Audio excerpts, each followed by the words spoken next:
Hey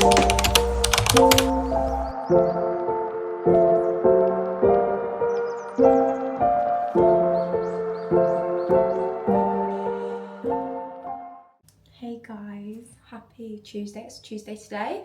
It's just launch day as well. Just launched this new soft motion top and the straight legs and the fleeces and everything, and everyone's loving it. So a very good launch day today.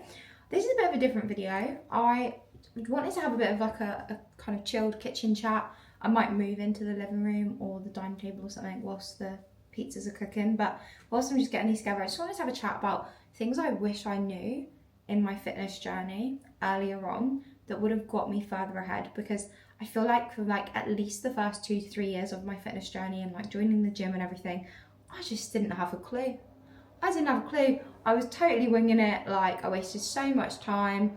I just got so many things wrong, and I just think like if I could go back, there's so many things I'd do differently. So I just thought it'd be a really nice kind of thing to talk about, and for anyone just starting their journey or anyone on their journey who's feeling a bit lost, then you might want to take some notes.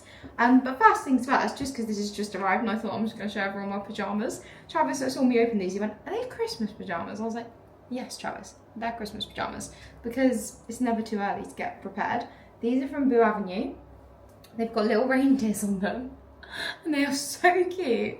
Like, I have no regrets, because I can't sleep in long sleeve pyjamas. I have to sleep in shorts and short sleeves. I like my long pyjamas for like lounging around the house and chilling, but my actual sleeping pyjamas are always short sleeve. And these are like a really nice, like, they're like a brushed fabric. It's really soft. So these will probably be quite cozy as well. But yeah, I got them on ASOS, but they're from Boo Avenue, and they're actually quite a good price for the full set, £35. But for the shorts and the top, which for Boo Avenue I thought was quite good, because you could easily go in there and spend £50 on a set of pyjamas. So that is my Christmas actual like short sleeping PJs. So I'm very excited about those. And I'm also throwing a pyjama party on Saturday. So I say party, there's 4 of us, but still. But I'm actually going to wear my croissant long sleeve ones, I think, for that. But these are cute, so that's that. Anyway, let's move on to things that I wish I knew sooner in my fitness journey. Number 1 is that like food is just food. Like, I feel like when I first started, I was totally brainwashed by like skinny culture, and like I just so badly wanted to be skinny. Like, that's all I cared about. I just wanted to be skinny, wanted to have tiny waist, tiny legs, like I just wanted to be as minuscule as possible, which is so toxic and so sad, because I wasn't that old and I was just totally just like fixated on it. That's all I cared about, and that was the only reason I went to the gym, to burn as many calories as possible, as to try and be as small as possible.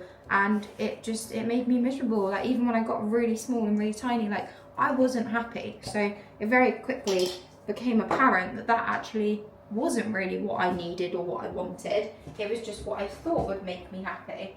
But yeah, very quickly realised that that was not where my happiness was hiding, and thank God I grew out of that and obviously learned the right way to be healthy and took after myself, and I found confidence at a much heavier body weight than I ever thought, and like much curvier and, you know, more muscle and everything. And I am so much happier now than I was ever stick thin. Like, and trust me, like, I got small at one point. Like, my legs were like the size of like my arms now, which is just crazy, but it's also so sad. But we learn so much from these chapters, you know, like now I can pass on to other people, and I know better now, and I can live a healthier lifestyle, and I learned from that mistake. But it's just sad that it took so many of my kind of, you know, like my like late teenage years really. But yeah, I wish I'd known sooner that food wasn't the enemy, and that you can eat so many foods and still be healthy and see progress. And it's more so, it's not what you're eating, it's like how you're preparing it. Like, obviously we all know if you're getting food from like a takeaway and stuff, it's probably not very nutritious. It's probably got a lot of additives, or processed food kind of comes from there, and it's probably not the best for you. But it wasn't that was so much the problem for me. I can live without takeaways. It was, I like certain foods, so like I like pizza, but I thought I couldn't have pizza at all. Like, I didn't think I could ever make one at home or have like a low calorie one from the shop. Like, I thought I just no pizza whatsoever, no pizza, no pasta. Like, there's a very toxic, like, kind of like diet culture really. Whereas now I know I can make these flatbread pizzas at home like this with these Greek flatbreads, which are high protein. Eat lean cheese, which is lower in calories and again high protein. And I can still have my pizza fix, still make progress, whether that's fat loss or maintaining or whatever my goal is. I can still do all of that. My SD card filled up then, but yeah, I can still have a good life, be healthy, be happy, and eat pizza. And that was one of the best realizations I think I ever had in my whole existence. Like, pizza is life. Why would I ever want to live a life where I feel like I can't have pizza? The only problem for me is if I ever do have a pizza out, my stomach just totally rejects it. It doesn't like rich cheese. I think because now I eat lean cheese all the time, which agrees with me so much, when I have normal cheese, my body, I think I've always been a little bit dairy and like lactose intolerant anyway, but my body really doesn't like it. So I do very much appreciate my homemade pizzas because they don't upset my tummy like the pizzas from restaurants do or takeaways. And you know, I don't feel like rubbish afterwards, which for me is really important. Like, I don't want to eat a meal and feel like crap, which is how I did feel when I used to eat a lot of processed foods and when I used to order food in quite a lot. Like, I'm never gonna pretend. Like, I know there's like a balance, like a way to live balance. I'm not saying I never order food or never eat out. I absolutely do, but I know that I only want to be doing that a very small percentage of the time for my own health and my own benefits and for my body and, you know, kind of my progress and everything. And I know that doing that a lot wouldn't benefit my results or how I feel about my body or kind of, you know, how my body responds. And I do want most of my food to come from whole foods, and I do want most of my foods to be made at home, and that's really important to me. So just having that understanding that nothing needs to be cut out, but making it myself like 95% of the time is so much more beneficial all round. And not to mention, it saves me an absolute fortune. Meals out are ridiculous nowadays. Me and my friend were talking about it. She was talking about this roast place, and we were saying, like, for two of you to go out for a roast at this place, if you wanted like a soft drink and a roast, blah blah blah, it'd be like £70. £70! That's loads. I could get a whole week's food shop and some for 70 quid and probably make really good meals at home that I'd enjoy more than the meal out. So I was like, wow, that really puts things into perspective, doesn't it? But yeah, that is my number one thing I wish I knew sooner, was that you don't have to cut foods out, but there are so many small little adaptations you can make and little swaps so that you can still enjoy all this amazing food, but just in a healthier, more nutritious way, and that your body's going to love you for, because my body does not love me when I eat crap. It really does not. And it very clearly tells me that. It's like, Lily, nuh-uh, put some good food in me immediately. So that does encourage me to eat better anyway. Next up is when it comes to lifting, heavier is not always better, because oh my god, girls, I watched back some of my videos in the gym when I was like kind of first started filming. What the F was I doing? Why was I hip thrusting so heavy? Like, no wonder I didn't see any progress. The weight wasn't even up long enough for my muscles to realise they were meant to be doing some work. Like, everyone went through this phase. Like, I remember everyone was doing it at the same time, so it didn't feel weird, but like, all we cared about was like our 1 rep max of a hip thrust. Like, that was not growing my glutes. That's just not the way to do it. So form over everything. Like, I don't lift anywhere near as heavy nowadays as I used to. That doesn't mean that my progress isn't like 100 times better. I lift with intention, I lift with control, I do my reps a lot slower, I make sure I can feel the muscles that are meant to be working, and oh my god, it's so beneficial. Like, seriously, I laugh at the videos I watch back now, and I'm like, the only thing that I am always very proud of is that I did get to 100 kilogram squat before my knee got injured, and I did it in my form was very good. I wasn't ego lifting in that sense. Like, I worked my way up, and when I was ready, I went for it. And yeah, like, I could, literally, I was 50 kilograms, I'm pretty sure at the time, so I could squat double my body weight, which I thought was pretty impressive back then. But I don't really squat anymore with barbell because my knee's a bit fudged up, really. But anyway, that's a different story for a different day. But my main point here is, please prioritize how you're lifting over what you're lifting, because oh my god, the ego lifting sometimes on Instagram, I have to skip past it because I'm like, girl, you're gonna hurt your back, you're gonna hurt something. It's just not worth it. And you see so much better results when you're actually lifting with like good form, intention, control, like understanding training methods, like eccentrics, for example. That's when you do like the down part of the movement. in a slower 3-second phase, for example. So for example, if I was doing a squat, when I go down, I could do a slow eccentric and I could go 3, 2, 1 as I go down, and then I'll come up at normal speed and I can just repeat that. That lengthens the muscle for longer, which helps muscle growth and makes it more progressive, makes it harder. So yeah, there's like a million ways to progressive overload that aren't lifting a ridiculously heavy amount that you can't properly lift. And I wish someone had come and given me a little knock and said, excuse me, Lily, like lighten that barbell by about 40 kilograms and lift it properly, because that would have been really nice. But we live and we learn, and that is something that I now know so much better, and I will never become a ego lifter ever again because I'm scarred for life by some of the videos I've got.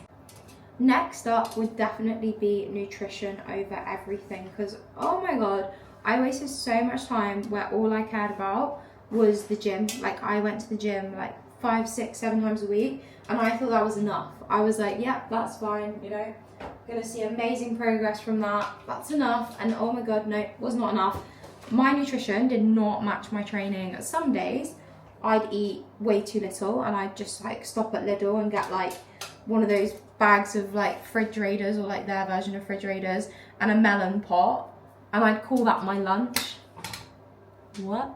That is a snack, first of all. But then other days, on a Friday, I'd order a Chinese. So my calories were all over the place. My body was probably like, is she eating or is she not eating? Like, what are we doing here? There was just no structure in my eating. Like, I'd skip breakfast a lot, and then I'd end up binging in the evening on like sweets and chocolate and stuff, because I was just hungry, to be honest. But I thought because I wasn't eating big meals and stuff that I wasn't actually consuming that many calories, so I'd stay skinnier. But that did not work. I'm so much more slim now and like more kind of snatched at the waist and stuff from eating full meals and things like pizza, which is so good. Like being able to eat stuff like that and feel snatched is a win-win. But yeah, massive lesson learned there. The nutrition needs to match the training. As soon as I started learning about food, actually counting my calories, having an understanding of what macros I was having, high protein meals, like my body changed quickly because it thanked me for looking after my nutrition. So many people do not look after their nutrition, and like they won't admit it on Instagram, but you can just tell. You can tell when people are always at the gym, but like their kind of nutrition just isn't like matching their training. You can just tell by so many things, their lifestyle, kind of like their results and stuff. Like it, because I've been there, I recognize it in other people so easily, and I just want to like drop them a DM and be like, drop 2 days at the gym per week. You don't need to be in there 6 days a week. Drop those 2 days and go use 1 hour for 1 day of your food shop and another hour for your meal prep, and actually get a hold of your nutrition, because your results will skyrocket and you're actually going to be in the gym less. And that is something that I just wish I'd known from the beginning, because I could have wasted less time at the gym ego lifting and just being a donut, and more time in the kitchen learning about what my body loves and what made me feel fueled. And it took me a long time as well to figure out what breakfast like fulfill me the most, because like for example, savory breakfast, I love like scrambled eggs and stuff. It doesn't fill me up though. Like I could literally eat it like 10 times over and still not feel full. But breakfast cheesecake, which is like Greek yogurt, Weetabix, that makes me feel full up, and like I don't crave anything till lunchtime. But it was a real trial and error on finding what actually my body felt satisfied from. So I feel like that's something a lot of people need to do as well. They might try it once, not feel satisfied, and think, oh, it just doesn't work for me, I'm just gonna go back to skipping breakfast and having a massive lunch. But actually you do often need to try different things and see what your body actually wants. And I feel like that's something a lot of people also don't do. So top tip from me there, please do that. But yeah, I'm gonna put these pizzas in and then we'll come back to this conversation. Right, next up, I just want to preface this before anyone comes to me like they do on TikTok. When I make my like 5 AM videos talking about getting up early and stuff, I'm not telling anyone else to do the same. I just know there's a lot of people that either try to do the same or want to do the same, but really struggle with it, because that used to be me. So I'm not saying everyone should get up at 5 AM. I know that doesn't work for everyone's life and schedule, but for me it does work, and it's improved my life so much. It's made me more productive, happier throughout the day. Like I'm not an evening workout person, it just doesn't work for me. And I know there's a lot of people out there that also are like that. So when I make these videos and talk about getting up at 5 AM, I'm not trying to pressure other people to, I'm trying to help people that want to, because I used to want to, but I used to always snooze my alarm, skip my workouts, let myself down, and then I'd feel worse for it. So I'm trying to help inspire people to get past that kind of block and actually start doing it, because if it is something that you think might be beneficial for you like it was for me, then it completely changed my life. It changed me as a person, and I don't say that lightly. Like, I wish I'd started getting up earlier sooner, because I used to always make excuses and be like, not enough hours in the day, like, you know, I haven't got time to do that, oh, gym's gonna be so busy after work, like I don't really want to go, there's no point, we're getting on any machines. But like, if I'd have just started getting up earlier sooner, I would have realised I can go early in the morning, the gym's pretty dead, so much easier for me with my job filming in there as well, like there's barely anyone in the background, which is great. And it just, that feeling, you only know this if you do the early workout thing, but that feeling when you leave the gym, it's like 7:30, you've done your workout, you've done some cardio or steps or whatever, you're in the car, you're driving home. Obviously, sorry if you don't drive and this isn't relatable, but that drive home when the sun's coming up, or in the summer when the sun is up, and you got your music on, you've maybe had a little energy drink or something, and you're driving along, you're just like, yeah, like I can't, if I could put that feeling in a bottle, I would honestly pay so much, because sometimes I just need that feeling, but it's like a rest day or I'm having a bad day, I've already been gym and I need that feeling again. The only way I can get it is if I go gym early in the morning, like 5:30, 6. Like, I need that feeling to like come from other things, but it doesn't. It only comes from me getting my ass up and going to the gym really early. But that feeling driving along in the car, like, I can't compare it to anything. It's literally like the best feeling in the world. The music's like always on point. Like, it doesn't matter what songs play, they just feel like the best songs in the world. I'm driving along, I'm smiling, I'm saying thank you to everyone, I'm waving to people I don't even need to wave at, like who've waiting for me. I'm just like, yes, this is the best day ever. And I do that multiple times a week just for that feeling. Like, I honestly wish I could train every single day. I know I can't, because number one, it's not good for you. Number two, even, you need rest. Number three, like, realistically, I wouldn't probably enjoy it if I was doing it 7 days a week, but I wish I could feel like that every single day, because on my rest days when I get up, and I still get up early, I get up at like 6, but I don't get that buzz, and I really look for it, but nothing else gives it to me. I'm already excited, like, this is how sad I am. I'm going gym tomorrow, I'm gonna be getting up at 4:45, going gym, full body day 2. I'm already excited to go do it. Like, that's how this makes me feel, and it just made me such a nicer person. Like, I'm so much friendlier to talk to after I've been gym in the morning. I'm so much more excitable. Like, when I voice note my clients, I'm like bouncing off the walls, like you can hear it in my voice. Like, it honestly, the endorphins are no joke, and people that just don't get it, you need to try it to get it. And I know so many people, clients especially, who have started it because of me, and then one day they just message me and they're like, oh my god, Lily, thank you so much for encouraging me to go to gym in the morning, because I literally feel so much happier, my workouts are better, I go into work feeling like already energized, like I'm so much nicer to talk to, people are noticing my mood's better. Like, it really did just add so much value to my life. So that is another thing I wish I knew sooner, that for me, for my personal life and lifestyle and schedule, getting up early and going and hitting the gym in the morning is so beneficial to me. And I wish I'd started doing it years and years and years ago. I think I'm like 3 years deep now to doing that. I did it for 2023, 2024, and now 2025, and we're almost at the end. So yeah, so I started doing it January 2023 was when I really started committing to the like 5 a.m. alarm.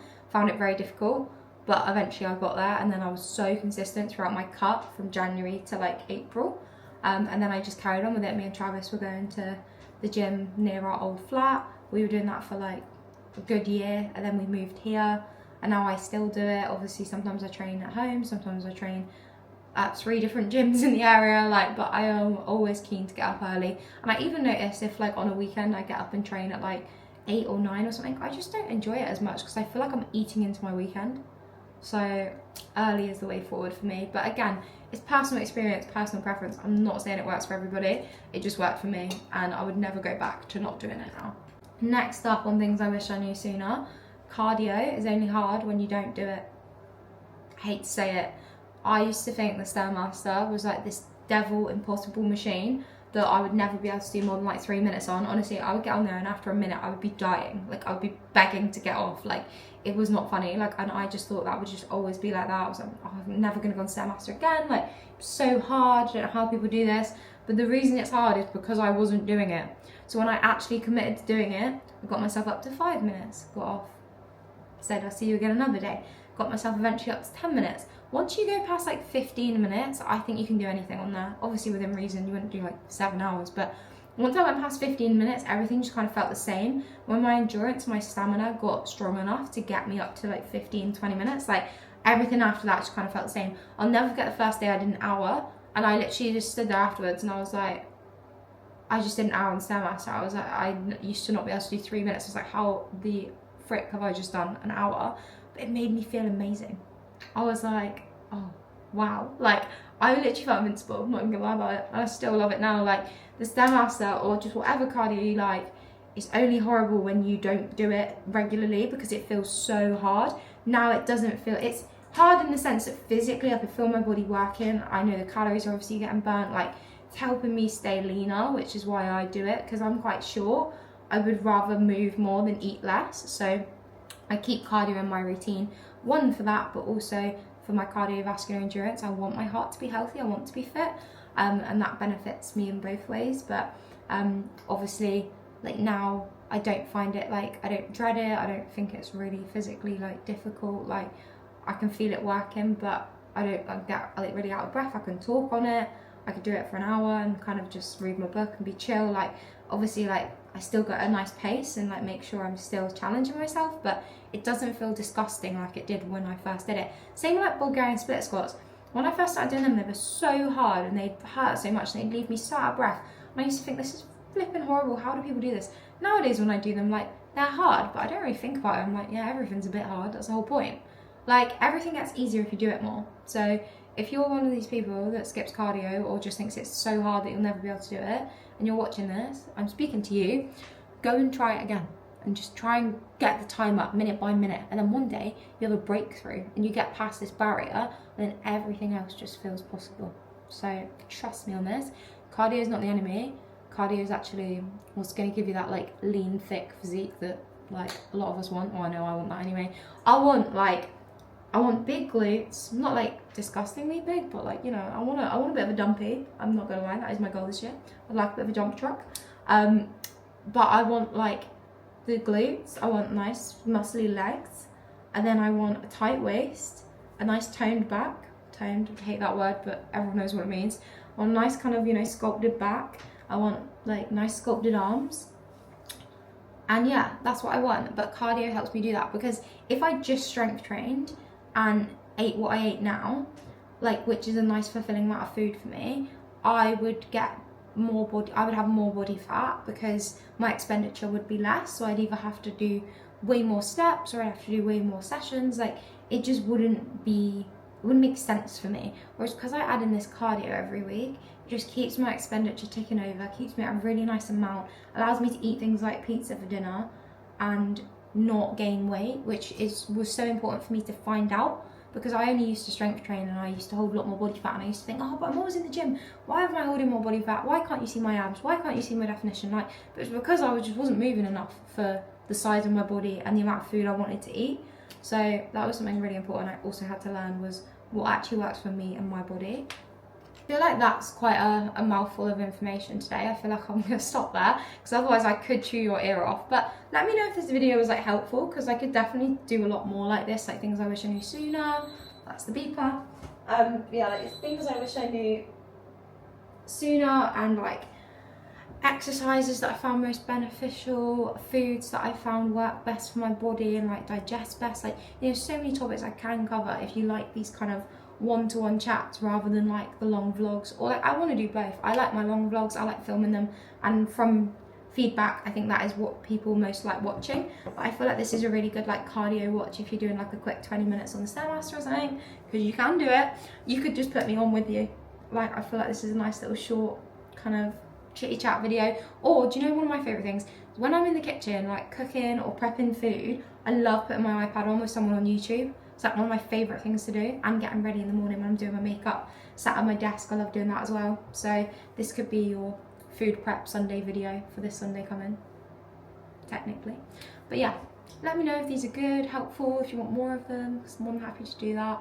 But yeah, as always, thank you for watching my channel. I know this is not that impressive to anyone probably, but I'm really close to 5k subscribers, and that just feels like a real milestone, because like I'm not one of those accounts that like just like blows up overnight. Like unfortunately I do have to really grind for my kind of platforms and stuff, which I actually love doing. Like I feel like that feels so much more rewarding than kind of just like going viral and like gaining a load of people that maybe don't really care about you as a person. Like I like my audience and my community to be like, to feel close to me, to feel like they know me. Do you know what I mean? But yeah, I'm really close to 5k subscribers, which just feels crazy because like Travis said, he said, imagine if you put 5,000 people in a football stadium. He's like, that's amazing. And I was like, you're so right. So if I do hit 5k, thanks for being here, and onwards and upwards, and here's to the vlogs.